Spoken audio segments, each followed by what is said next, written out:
In today's episode, I have the absolute pleasure of having Andy and Dean from Marijuana SA on to discuss how they've built the largest YouTube channel across Africa related to cannabis content.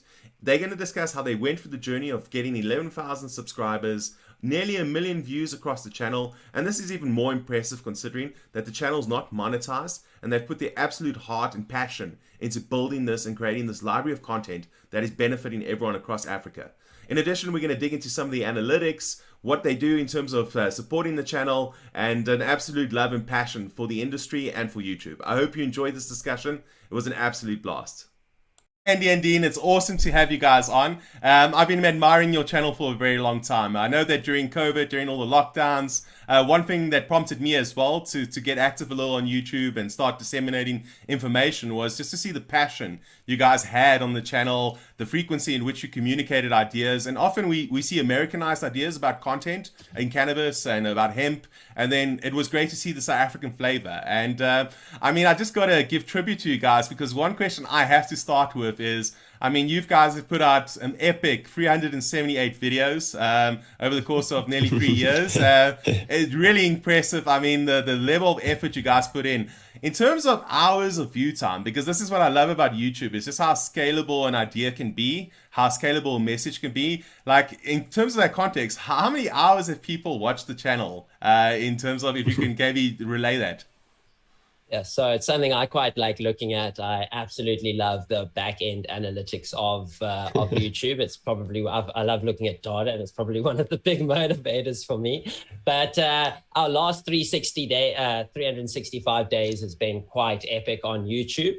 We've had 27,100 watch hours. And if we sort of break that down a little bit, that's about 901 days in the last 365 days, which equates to every minute we are being watched for 2.47 minutes of the day. So the channel never sleeps and it operates in a different kind of world. Yeah. No, that's so epic. It's mind-blowing. It's like inventing cloning machines, I can only think of it like your digital avatar is working all the time on the channel. You guys are always communicating these messages, talking about the industry, developing it in your sleep, literally, which is so epic. And this is what I love about YouTube is like, it takes you to places you never thought you'd be, and you meet people you never expected. And if I have to put this forward is, 4 years ago, before you guys got even into this idea of going this way, like, where did you see yourselves? Did you see yourselves as like cannabis educators? Like, because that's what I think you've become in terms of just the standard of the content and what you guys are putting out there. I find it highly educational. I'm sure everyone else who watches the channel does as well. Like, did you even imagine this was going to happen for you guys? Was there maybe someone in the family who was a teacher that like you had this inclination? Where did that spark come from to really get into teaching people about the plant and about cannabis? I must say it wasn't. I don't think I ever would have expected it. I was in a teaching situation with, but more like in a suit and tie with IT training. But gardening and cannabis has always been a passion, and then it kind of developed into an idea through a side hustle, and then the side hustle became the main hustle. And thank God Dean's as passionate about it as I am. Yeah, and also, the YouTube kind of, I really didn't even like going in front of the camera or filming myself or anything along those lines. It was really Andy who was pushing the digital media kind of side originally. He's like, yeah, we've got to start a YouTube, we've got to make a video for every product. And from that sort of vision to, we were dealing in the space and no one else was doing it. So I think that was a nice driving factor.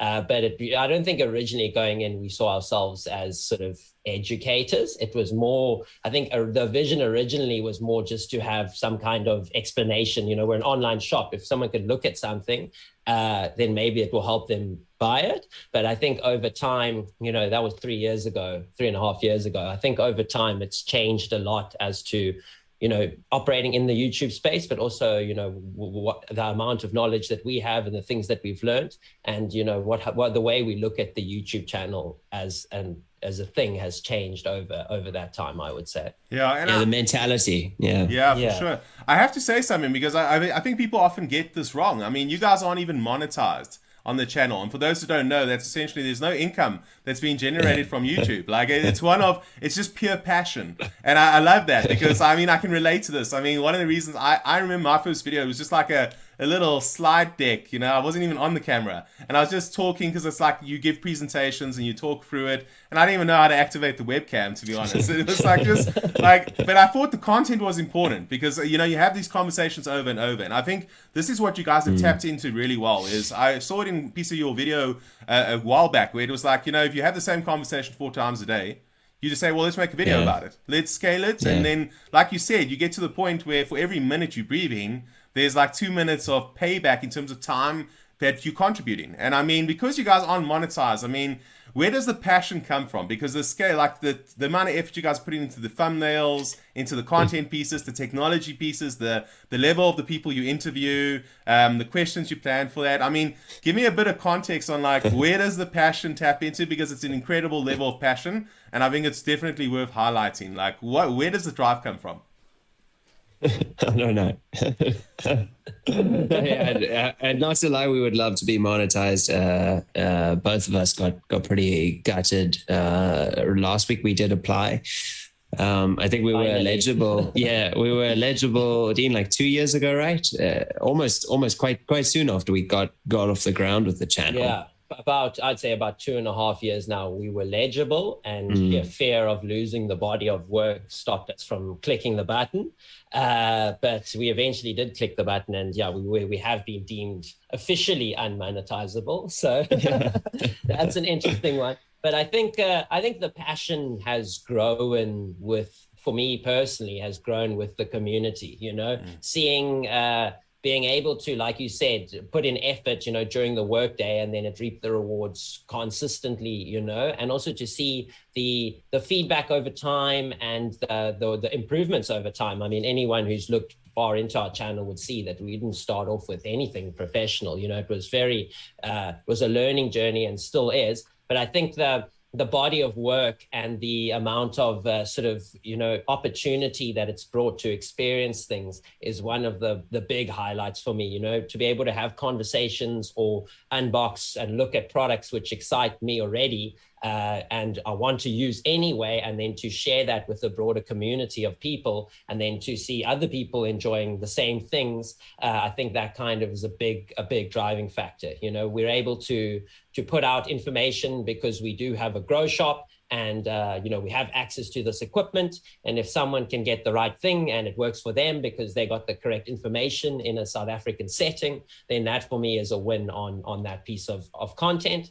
And I'm not going to lie, the invites into the facilities, or the soon to come, hopefully as well, we've worked hard to get in, but the experiences through being able to, you know, showcase and chat to people who are at the top of their game in the space, that is also a big driving factor, I would say. That trust that develops with sort of that, you know, obviously it comes with quite a lot of responsibility there, and the more we've grown, but some of the perks are, like for instance, that trust is such a huge one that people will put in us. And it applies all through the hardships of being in the cannabis space, whether it is suppliers not wanting to extend credit, you know, banking spaces are a little bit tricky. So having that public appearance helps us really not be part of the fly-by-night image. You know, we obviously don't want to be. We want to make sure, you know, if something goes wrong, there's our faces, which is quite a big one. And then, I think one of the big pushes I want to emphasize is that, you know, South Africa is very underachieving its potential, and you know, a lot of this stuff is a lot of the content we make hopefully is uplifting our own community in South Africa, and like creating jobs and bringing money into the country and back into South Africa, which deserves it. It can do it, and you know, it's such a we've got the talent. There's such a demand for the knowledge, and it's free knowledge on YouTube, so it's even better. And if so, something shall come in return for that someday, whether it's contacts, trust, friendships, teammates. It's, it'll be worth it. That's a big one. That's exactly it. I mean, the YouTube community is kind of a unique one. I mean, once you kind of get serious about content creation and you're looking to put content out there, it's almost like, and maybe this is where I want to ask, because I mean, I'm going to get to maybe a question about how broad your audience is, because I know that I've seen also on my channel, you get people from all random spots, looking at the content.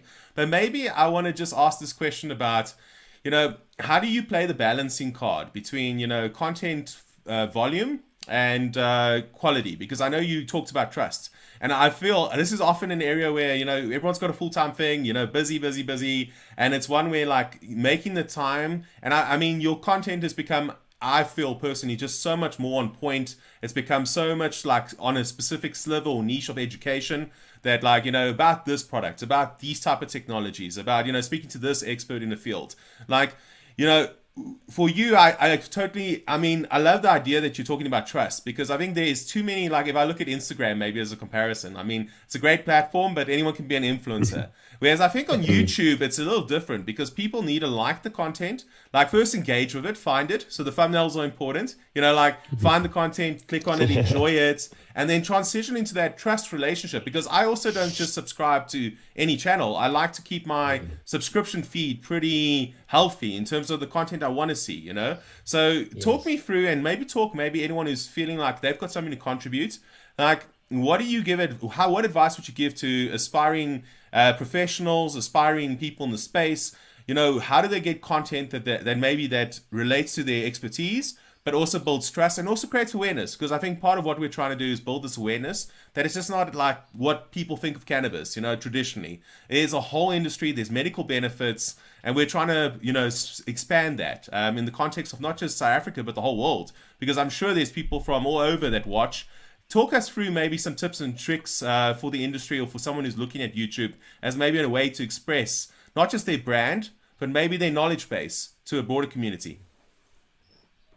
Yeah, you want to fire in? I think on this one, I always look back to, I think one of the biggest driving factors, what kept us consistent, is we decided on something weekly, and then once we committed to something weekly, we said, okay, cool, we're going to do one podcast a week. It's going to be on Friday, and that forms part of quite a large part of the YouTube repertoire, and once we started to get that consistency, we broadened that, and now our goal is to put out 3 pieces of content a week. So I think the main tip that I would give to anyone who is thinking about going into YouTube is to get started. The biggest hurdle is to begin, and it's not an easy path. You're not going to get the results that you think you're going to get instantaneously. I think with the way social media is these days, you expect sort of a very rapid climb a lot of the time. But with YouTube being the way that it is, as you've just explained, you want to get quality content. So get started and be ready to put in a lot of effort before you potentially start to see the results that you want.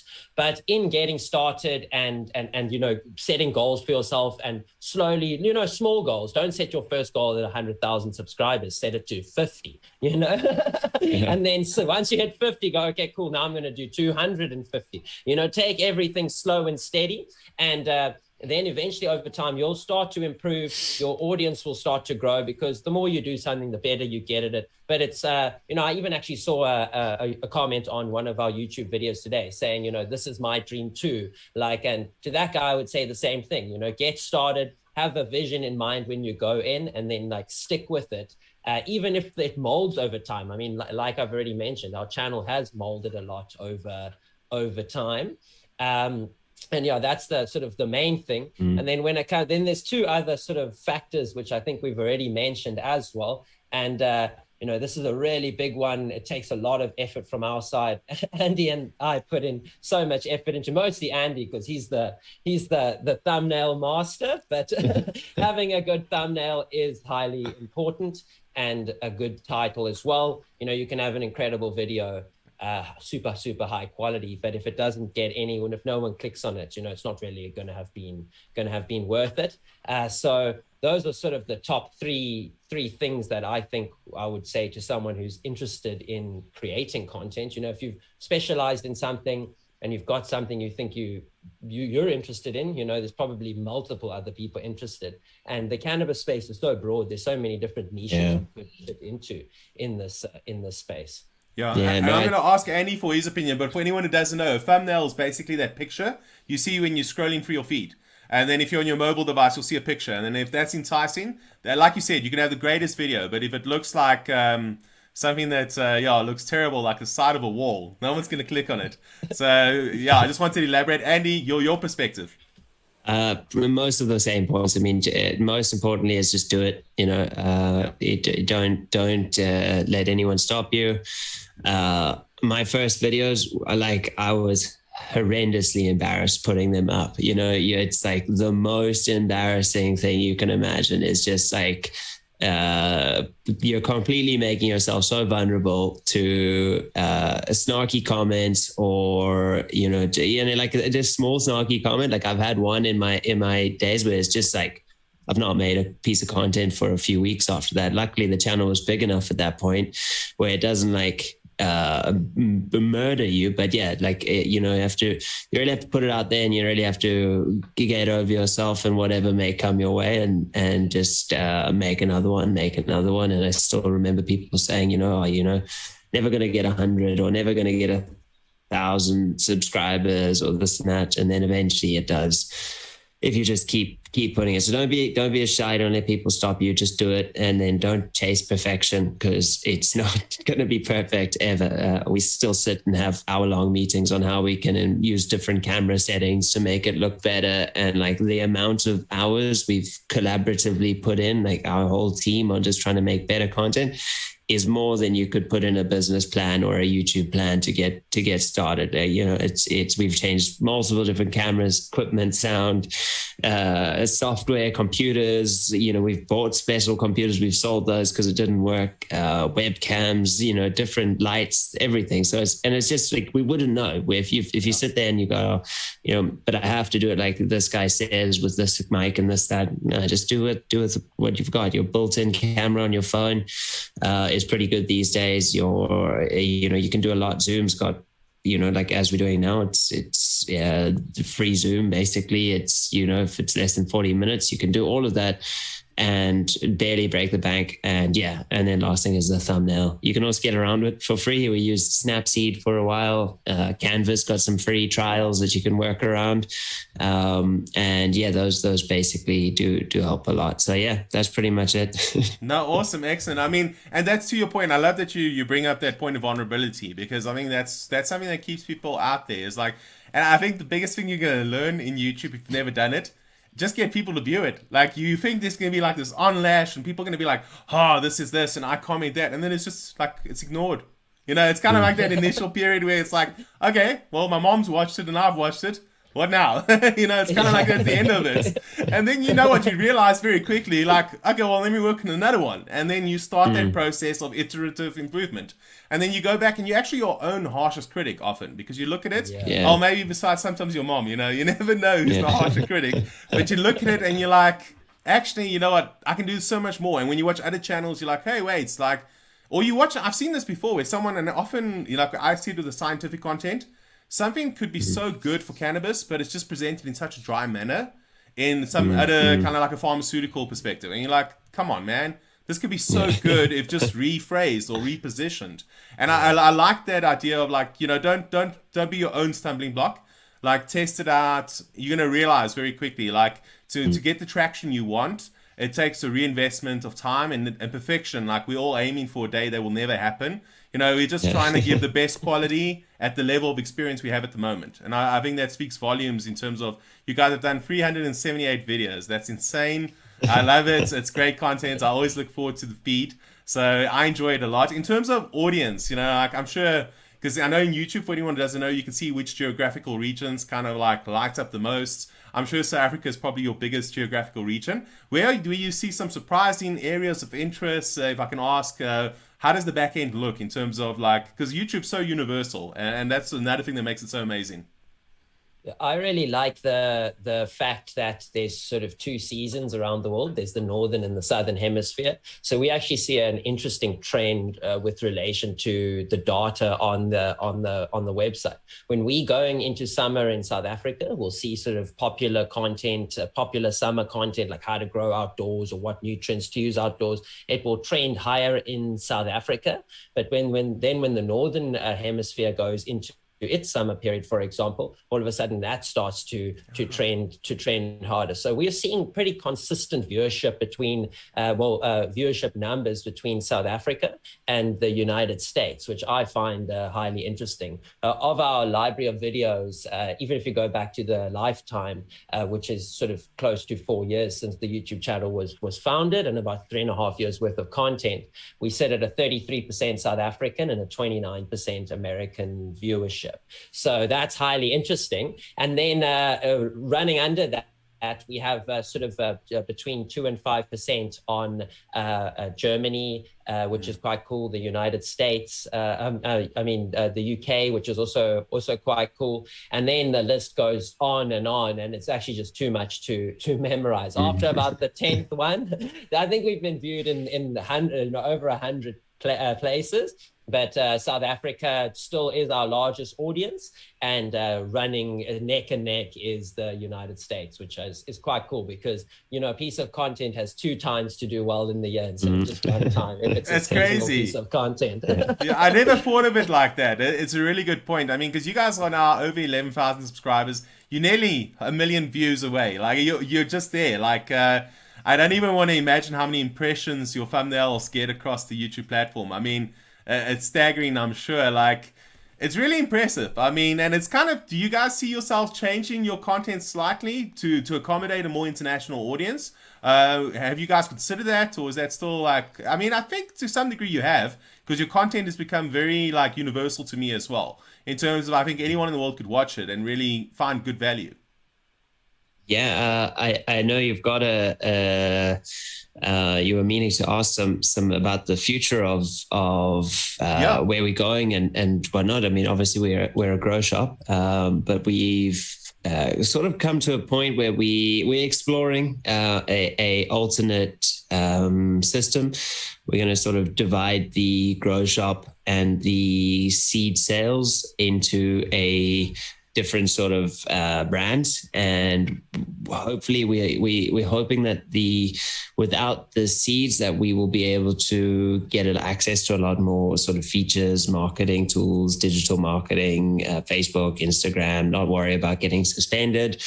And with that, we're lucky enough we can rely on our organic and direct traffic from Marijuana SA for the time being, but it will start to, if it starts to show promise, we'll engage in building that second brand, its own organic traffic, which will lie in the pool of more PC friendly content. Yeah, we just sort of, we struggle to get past the terms and conditions of, being like, I think being demonetized officially last week was a big mental, emotional point for us, thinking, all this work we're putting in. And the only reason we're getting discriminated against is because we talk about cannabis. And then we think we can still keep the cannabis brand, we can still push the cannabis brand and organic, and still, share our content with a larger audience and not get age restricted all the time and this and that. So we're putting quite a lot of effort into that at the moment. We haven't actually made any announcements about it, so this is breaking news. We're probably going to follow this with our own sort of full episode on just why we made the decision. But yeah, that's going to be quite a big thing. And I mean, the whole team knows what's going on. Everyone's super excited, and I think it's going to be so many opportunities for us. And just thrilled with it, actually. Yeah. I think you could maybe look forward to a sneaky secondary YouTube channel in the future as well, which will be something, another project for us to work on. And at that point, we hope to one day be putting out 6 pieces of content a week. Wow. That's across crazy. the broader sphere of things. And it would just allow us to take all these skills we've learned and like Andy said, hopefully hit a broader audience while still remaining true to the love for gardening and technology. Awesome. What I'll do is I'll also add it to the comments. So the moment that channel's live, because I agree with you, it's a complete. I don't think it's. I mean, it will change hopefully when the US federalizes, because YouTube's headquartered obviously with Google in the US. So I mean, we can hope that what they'll do is they'll stop age restricting content. But that said, I mean, I've seen PBS specials where it's aired in the US and then they ban it everywhere else in the world. So sometimes it's not an even split. So I mean, your content should not be. I mean, I look at your last year in particular of content. All of it's educational. Like nothing about it is really about something that, I mean, let's be honest, drug policy's come a long way in 4 years. So to be held on strikes and all these things, I mean, it's ridiculous. But I want to talk quickly because obviously you're doing a lot of this pro bono, for the benefit of the community. Tell us a bit about MSA in terms of like the types of products. For those who don't know or have encountered it maybe for the first time in this discussion, like what are you guys actively busy with in terms of products across the spectrum? And then, what are you most excited about for the next year or so? So product-wise, we fall heavily. So like Jeff has been saying, we have a full-time grow shop. We operate this business online. We distribute all over South Africa every single day, and the kinds of products and that's what funds the YouTube channel. So it's the YouTube channel has been completely self-funded with hard work into the day job, and then I like to say to my friends, I've got a 9 to 5 and then the 5 till 9. So the 5 till 9 is the is the YouTube channel. And with relation to the kinds of products that we are actively looking at, we've grown this business over the course of about, the last 3.5 years. And we've grown it through a huge amount of hard work and very careful product selection and looking at trends. So currently we're looking at, better quality. We do a broad range of growing equipment, full systems, A to B solutions, and we're constantly looking at improving that with new tech and interesting kinds of things that are going to be affordable in the South African market. So we're targeting heavily sort of the small to intermediate home grower, and then the kind of club to small scale, on the larger side. And those are the kinds of that's kind of where we're currently looking. We have quite a big passion for the growing. It's the biggest part, but also for sort of after product as we anticipate the market. So what are people going to need for flower? How are people going to be extracting? What kinds of tech are in those spaces? And that's currently where we're actively looking. What is the guy who's got 20,000 watt grow lights going to be using over the sort of guy who's going to be doing 400,000, So we're kind of penetrating our way into that space. And you'll see that's also the kind of content that we've been putting out, like relevant to those kinds of pieces of technology. New grow lights, will do some palm mapping on them, new pieces of extraction equipment, we'll hopefully be able to test it. And that's kind of where the procurement, I would say, lies. But Andy and I both look at different sides of procurement. Sometimes we both, well, the whole team actually, but Andy and I are the two main procurement masters, and we're constantly looking at trends or just cool new products that we want to own it, or if we want to use it, we hope the community will as well. One thing of late, we've actually, contrary to any good business sense, we've actually cut quite a few profitable lines, just on the fact that it's not the best thing to be using anymore. With our level of experience and how we've grown, it doesn't necessarily matter if the item's making us profit. It's not in our, we don't want to advertise it in our bouquet of, professional grade equipment for, all grades of equipment, but equipment that's suited for the right customer at the right price. And if something better comes along the market, even if it's less profitable, unfortunately, those other lines are going to get the cut when they run out. So yeah, we really refining and really pushing on. I mean, Dean and Luke, who's new, have such a wealth of grow knowledge, and more than we did 3 years ago, and every day we're learning. So if we're really refining towards those expertise, as opposed to we get to be a little bit more picky now that we've established ourselves, and we don't need to just sell anything. We can sell what we know is going to work and what we believe in, and what generally the customers over 3 years have told us is working. So yeah, something we're quite proud of as well at the moment. Awesome, excellent. Yeah, and that's great. I mean, so the one reason I also want to ask is, like, I've heard in the past, like, and I've seen you guys do these personalized messages as well. So a lot of your products, not everyone maybe, but like you try to do it as often as possible. And I think it's such a nice touch, because the world has become so commoditized, Amazon and the rest, so you kind of look at it and you're like, it's so nice to see, like, and if anyone doesn't know, you put out these post-it notes with people's packages, and you include stickers, and it's such a personal touch. And I think it's one of the reasons there's such loyalty to your company, but also to your YouTube channel, because you guys just keep giving. No one says go write a personalized message. No one says include freebies. No one says go create a YouTube channel and spend 4 hours from 5 to 9 every single day plugging away at giving value to people at no return. Like, so tell us a bit about what inspired that, because I think, just to maybe close us out, like, I think it speaks volumes to the character of the team and the organization. And it's something I remember in particular, because it's something that stands out for me, in addition to what you've been doing on YouTube, which is just massive for the community. Because you are realistically, and you are the biggest South African cannabis YouTubers. Like, tell us what inspired those messages, those personalized touches. And it's amazing to see that you've managed to do it and keep it as you're scaling as an organization. So, we have an amazing team. It's not just Andrew and I who do everything.